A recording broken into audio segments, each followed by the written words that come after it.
Hi, I'm Karuna. I'm the founder and executive director of Mind Oasis. And this is Meditation Happy Hour, Tea, Talk, and Truth with Kaylee. Kaylee, take it away. Hi. So we thought it would be super fun to interview our founder and executive director, Karuna, to learn a little bit more about her history, what brought her to meditation, how she came up with the idea about Mind Oasis, and to share that with everyone who maybe sees Karuna interviewing people every week and doesn't know who she is. So Karuna, let's just start with a basic question about how you came to meditation in the first place. Yeah, thank you so much, Kaylee. It's really funny to be on the, for the shoe to be on the other foot, right?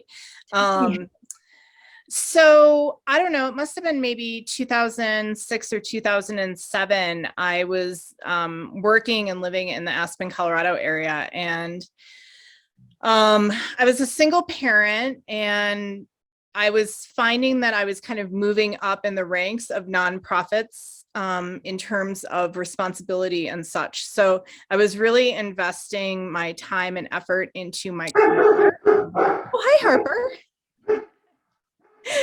Into my career. And so, you know, any extra dollars I had, I would spend on like coaching and things like that.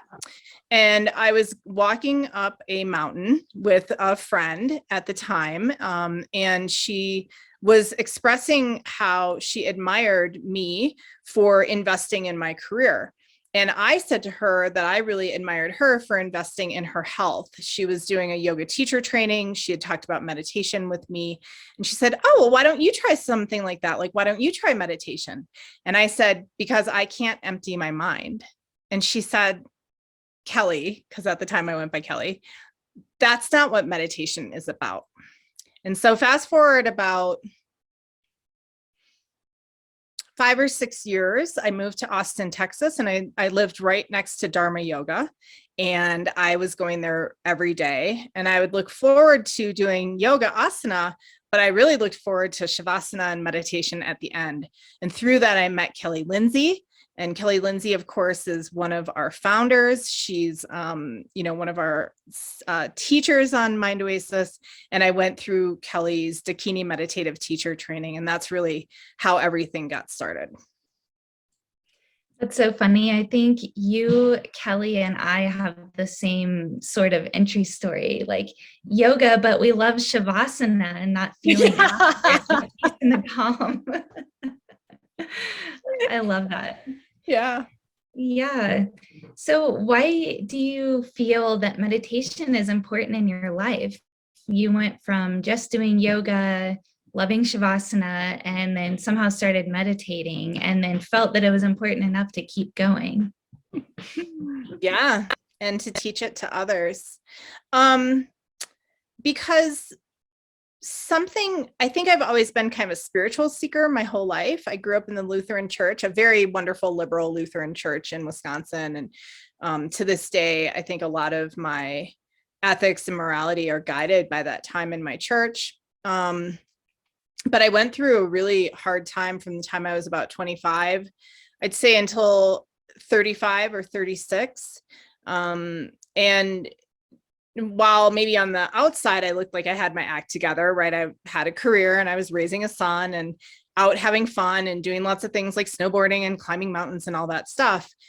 There was a part of me that was deeply dissatisfied with my life, with my world around me. And I couldn't put my finger on it. It kind of felt like whiny, like what's wrong with me, right? There was definitely this element of something being wrong with me.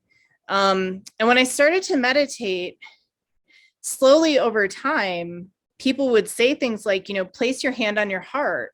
And I was like, why am I putting my hand on my heart? Like, you know, because I'm a total cynic. But I could feel this tenderness that I didn't even know existed. I don't think anyone had said to me, like, in my lifetime, place a hand on your heart and notice the tenderness that's there. So I had really good meditation teachers that weren't all just about connecting with your breath for no good reason. They were helping me to connect with my breath in order to become more present to my life. And through that process, I realized that my life was all fucked up. And it was heartbreaking. And I remember going to Kelly Lindsay and saying, wait a minute. Okay, meditation isn't about emptying your mind, but I thought meditation was about getting calm. That's what it says on Yoga Journal. Meditate, get calm. And I don't feel calm. I feel worse. I feel sad. And so I found this like deep well of sadness. And for people who know me, that deep well of sadness had a lot to do with my mom dying when I was 25, very unexpectedly in a motorcycle accident. And that sadness defined me for a decade. But after the initial grief wore away, I had a grief that I no longer felt. I didn't know that's what was running the show because I wasn't present to what the hell was going on in my body. I was just trying to survive. So I started meditating and realized I was a hot mess and realized that we're all hot messes. And through working with my hot mess, I got happier and I became kinder and I had more regret when I wasn't kind. And I sort of stopped having as many friends. I found just the friends that kind of aligned with me. And I found a purpose for my life so that if I died today, having done lots of things wrong, I know I'll have done some things right because of my presence of mind and heart. Yeah, I think that one of the points you just mentioned is something that's not often discussed, is that you might lose friends along the way. And it may not be a bad thing. It may be painful at the time, but when you start practicing, it can change things in your life that you don't expect. Yeah, I think for a while, I don't say it anymore, but I think for a long while, I used to say that meditation should come with like a warning, like a warning sign that says, red alert, your life, if you practice regularly, is definitely going to improve. But getting to the place where you would use a word improvement can hurt like hell. Yeah, it can be a really bumpy road. Yeah, as simple as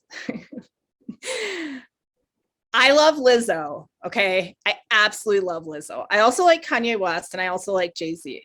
And if I listen to Lizzo and then try to meditate, all I can hear are Lizzo's lyrics. So I've also gone to a place where sometimes I'm like that old person who drives without music or even has to listen to like music without words for weeks on end to kind of cleanse the Lizzo out because she had gotten in the middle of my meditation practice, right? So it's these goofy things, right? These little things that you don't realize are actually within you kind of interfering with your ability to be present.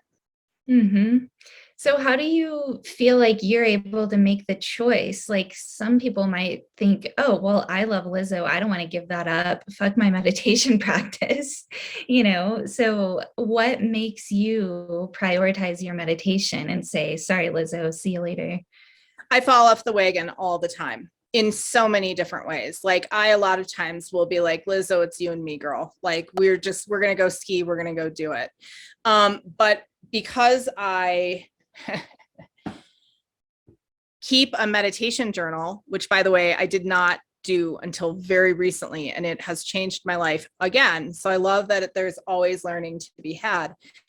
I can see that when I don't go to bed at 8:30, that's my bedtime, and I'm an old lady. When I, have too many glasses of wine, if I listen to Lizzo, if I don't do my Wim Hof breathing, all of these things, I can see how it directly impacts my meditation practice. To your point, someone might say, well, who the hell cares? The reason I care is because my meditation practice is the thing that grounds me. It allows me to be a sane human being in this world. It allows me to be a good mom to my grown son. It allows me to be a pretty good wife to my husband.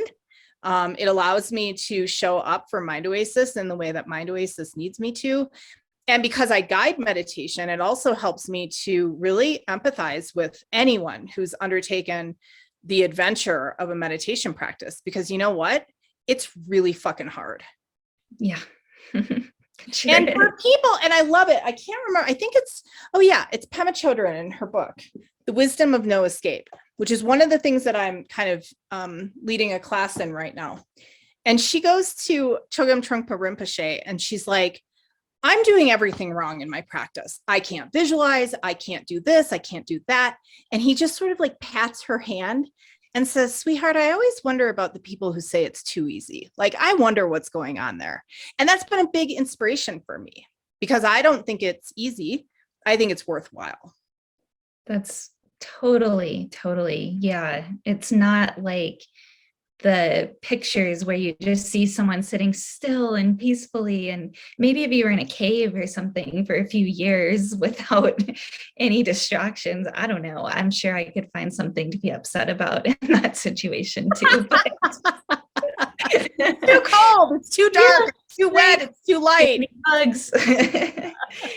Yeah, but it's like depicted in this way, like if you meditate, your life will look like this, and that's totally not true. And I feel like that's some of the beauty of Mind Oasis and what we share is that you're living a real life. Your meditation's a part of it. It can help it. And here's other challenges that you can face along the way.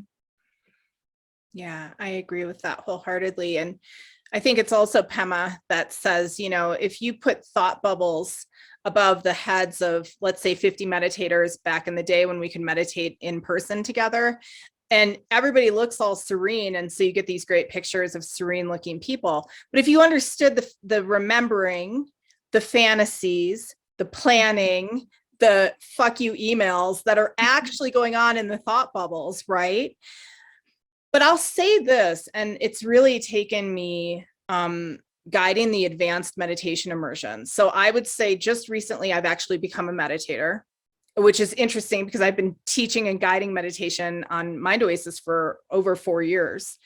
But just recently, I discovered that if you put in the hard work, that calm thing that Yoga Journal likes to like promote, I believe it is possible and that it's more attainable. You can touch it more frequently if you really do have a consistent practice.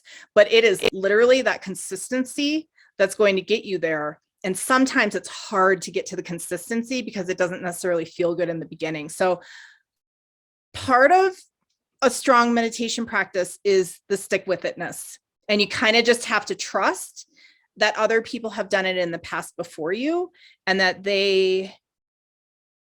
their wisdom is boomeranging back. How long did it take you to, or let's back up. Do you have a daily meditation practice or yes. Mostly?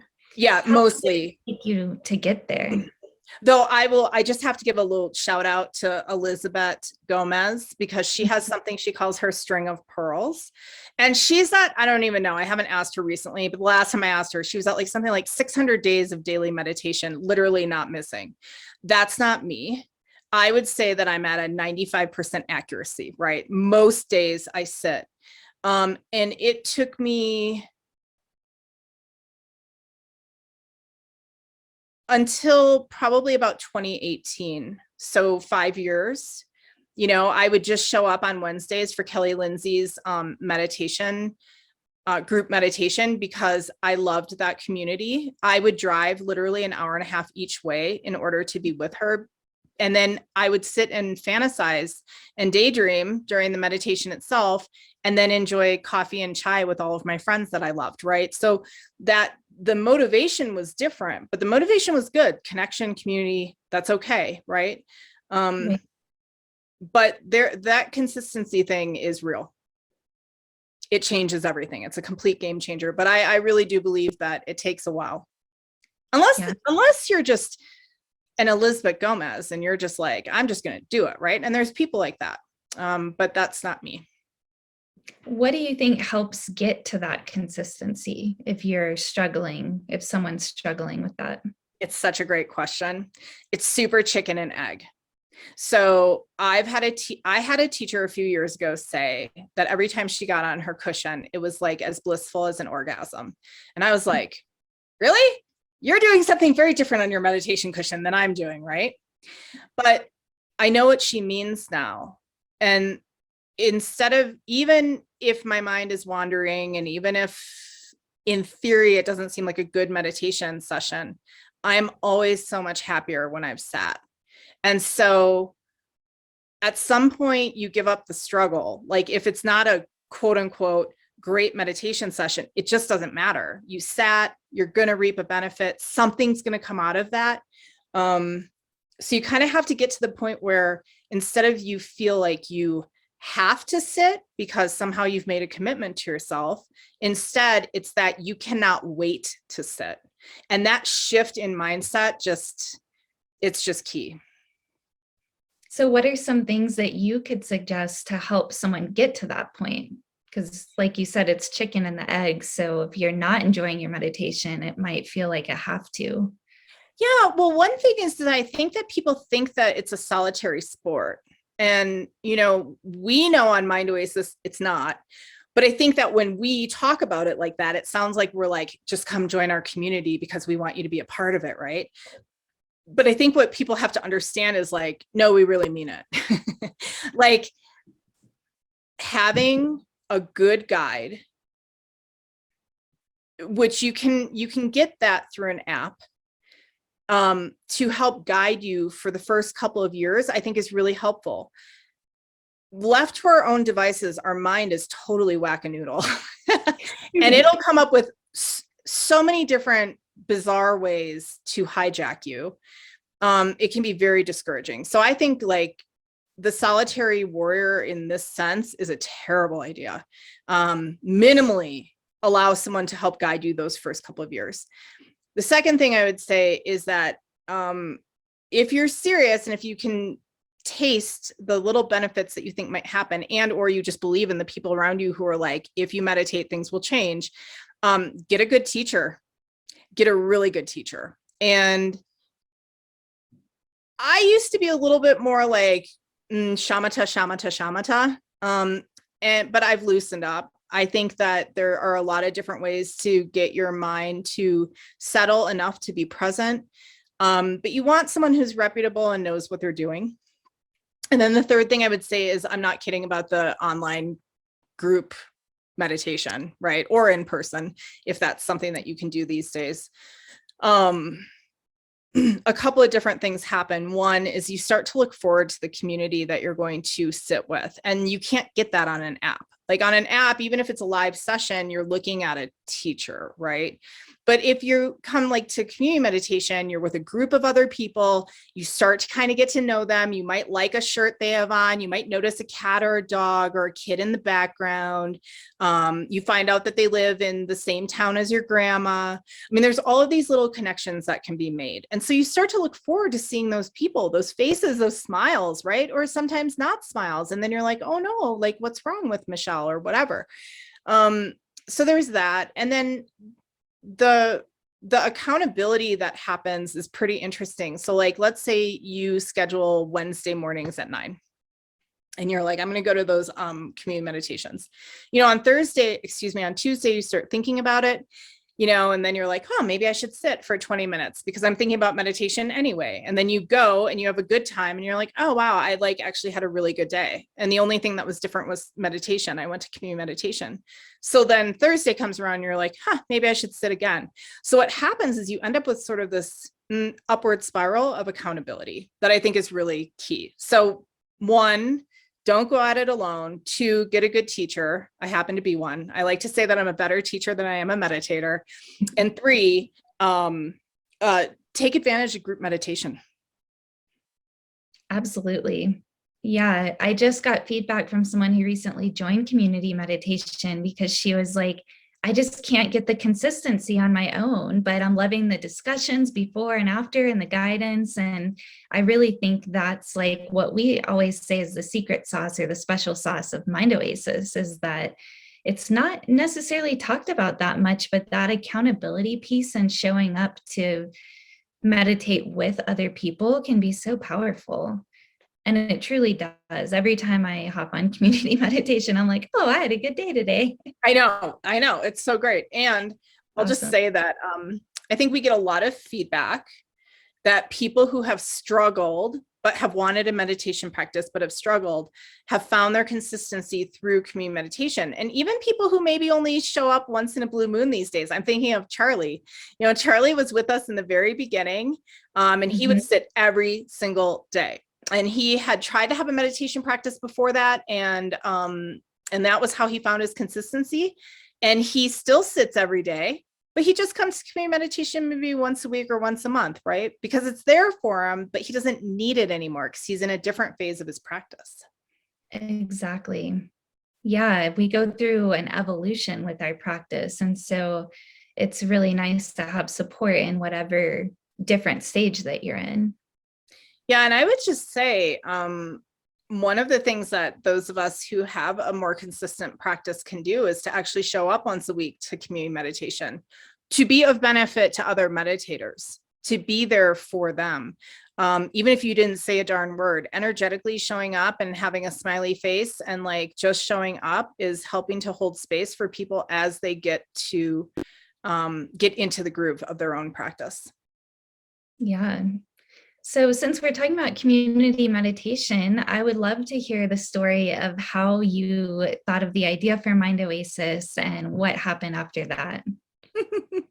So I actually didn't think of the idea of Mind Oasis. It's pretty interesting. Mind Oasis sort of came to me in an Airstream in the middle of the desert in Arizona. I was on a month-long meditation retreat in 2017, early 2017. I had gotten married, and about 2 weeks later, I told my husband that I was going by myself on a month-long silent meditation retreat, and he was like, "What?" So a couple of months later, I took off to Cochise Stronghold, which is a really beautiful area in Arizona.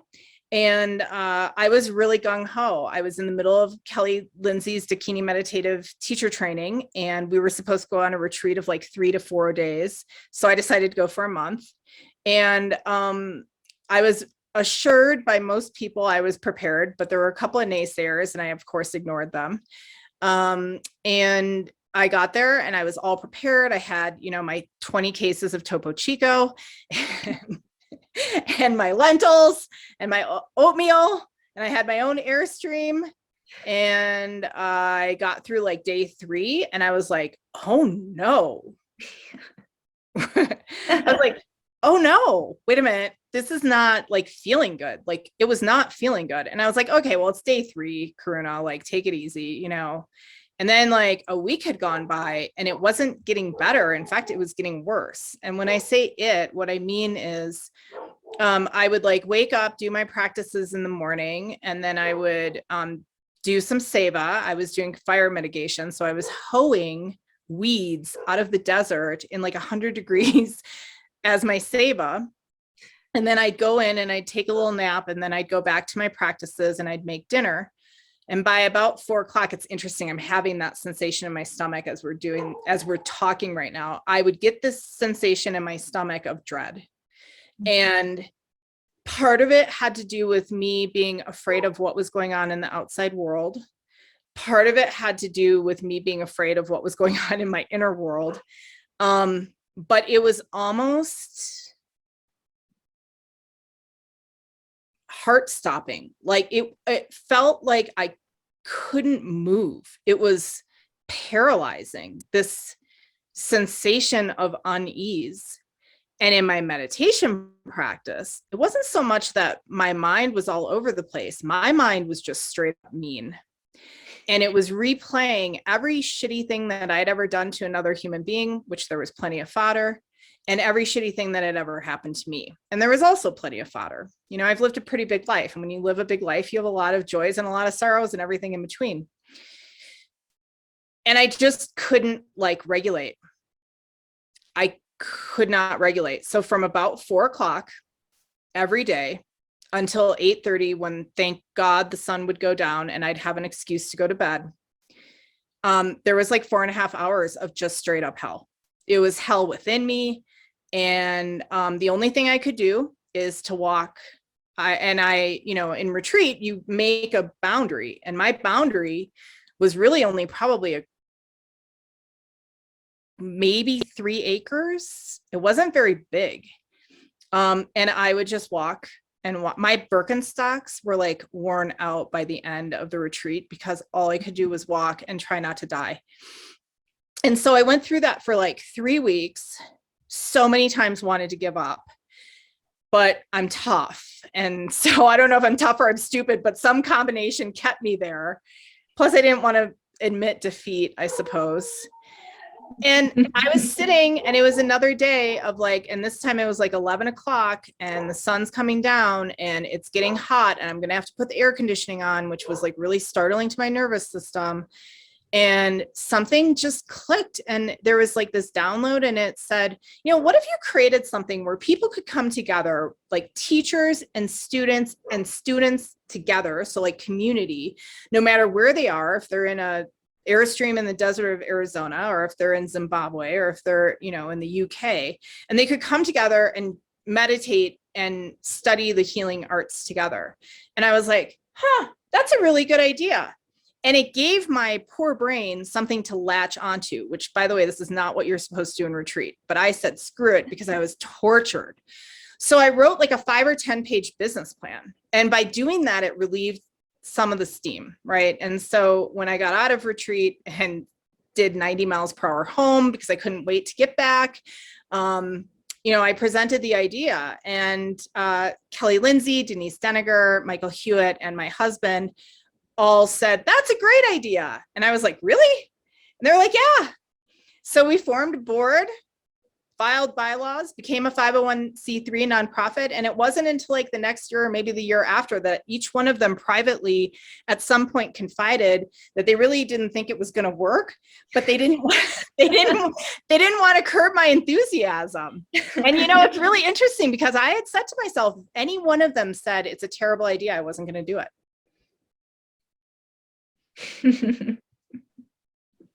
So what happened next with Mind Oasis?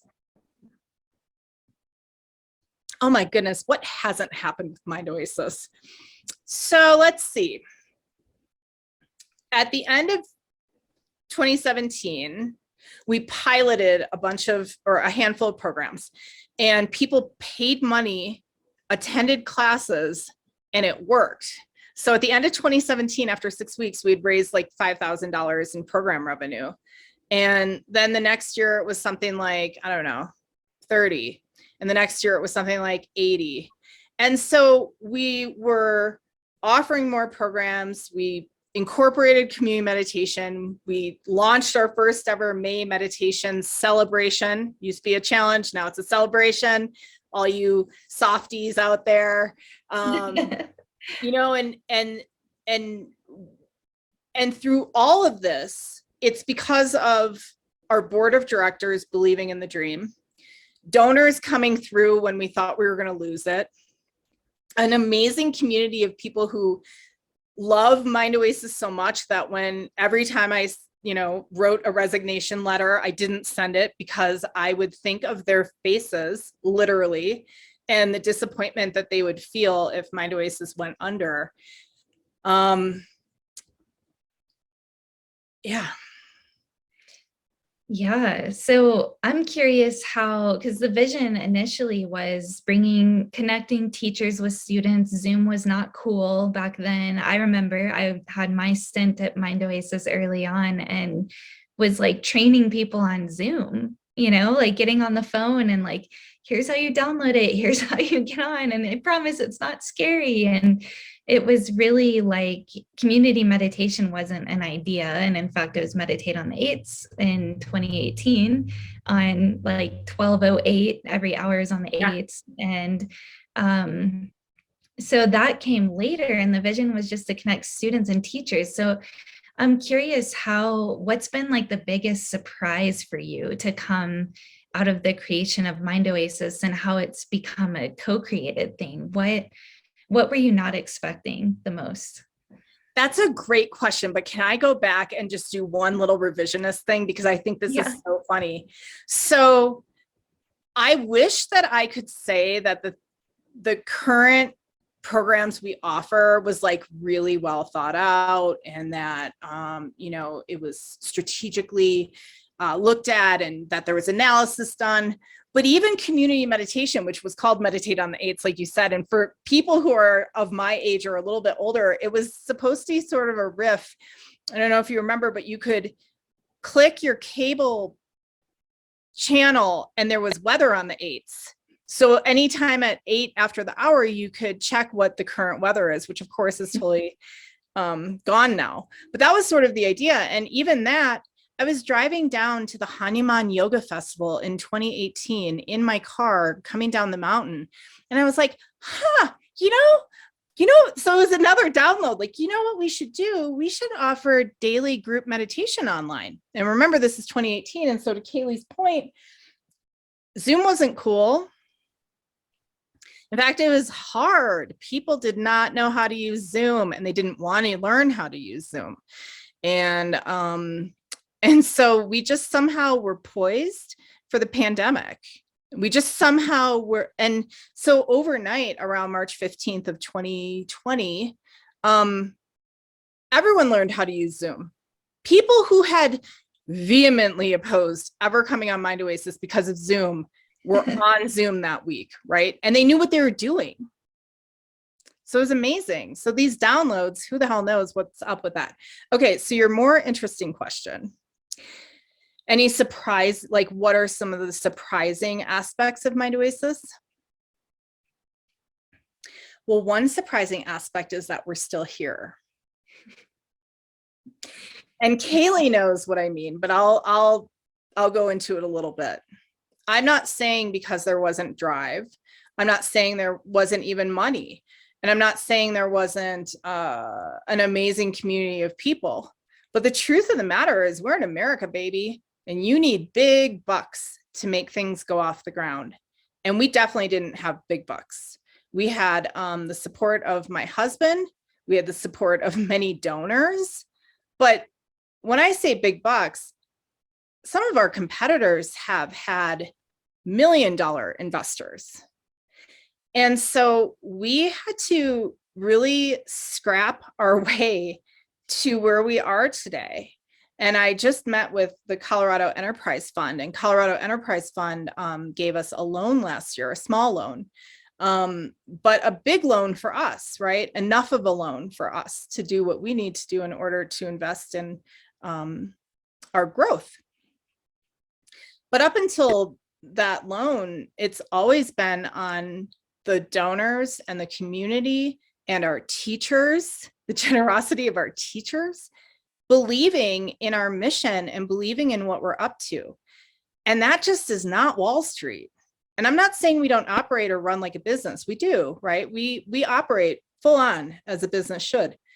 But in terms of the fact that we're here in year 5, that we have you as chief operating officer, that we have a program manager, that we have a team that's helping us to advertise, and that we've done it through literally blood, sweat, and tears, that really says something about how much our community cares about what we're doing and that people value it.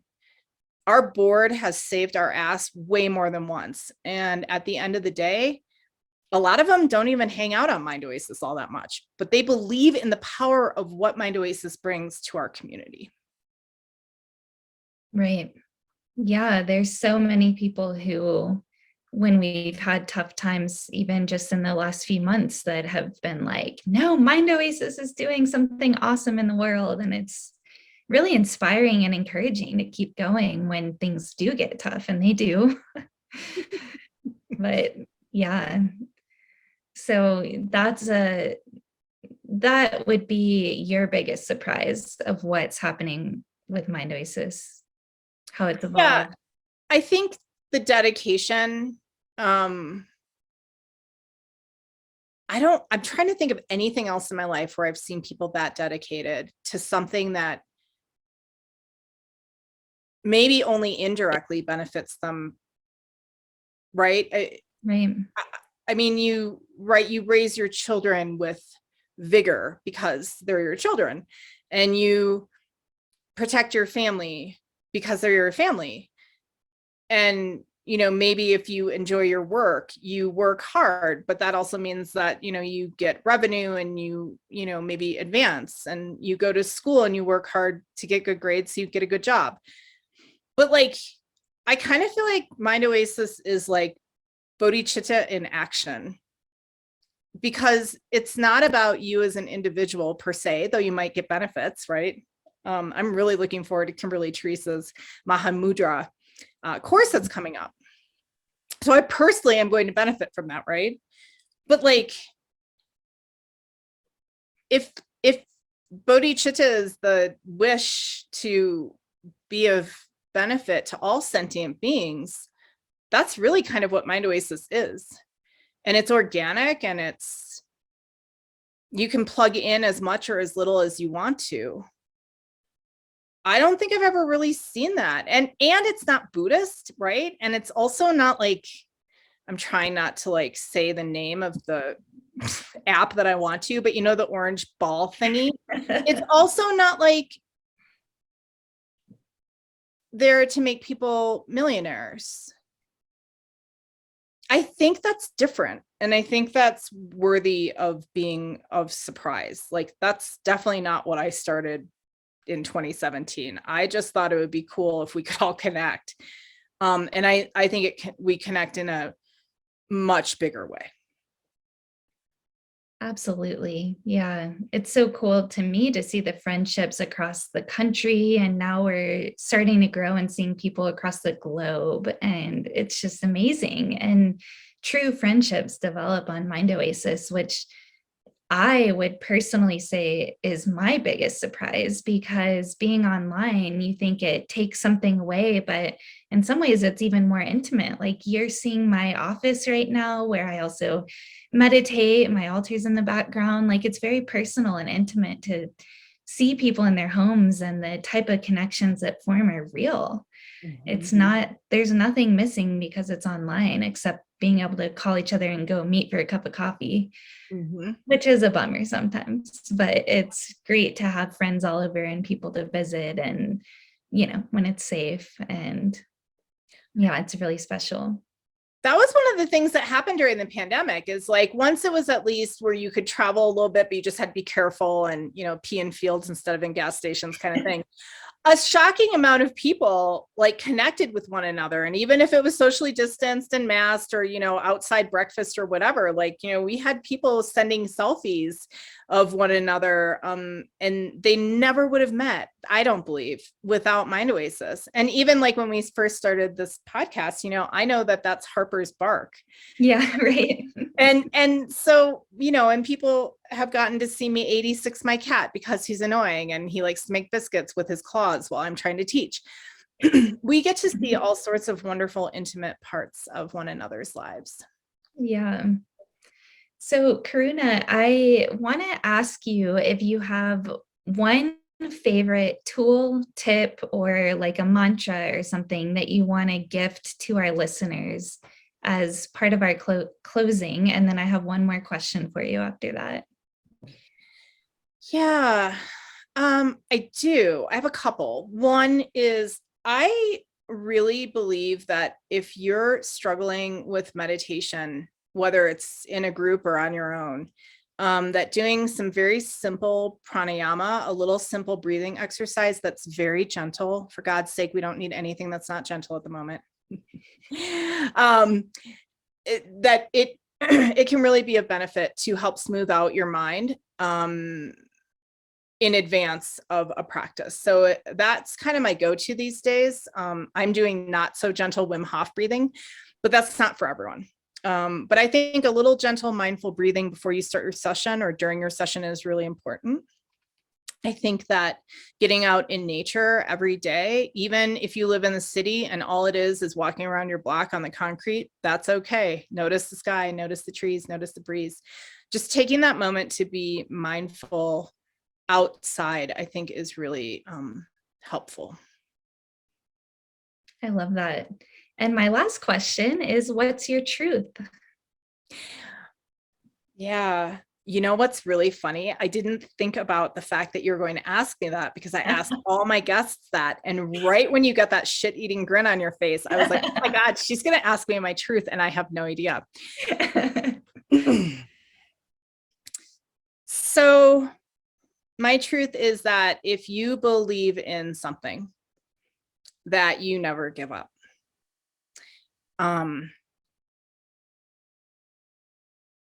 I wanted to give up so many times, and the right angel at the right time always kept me from jumping off the I give up cliff.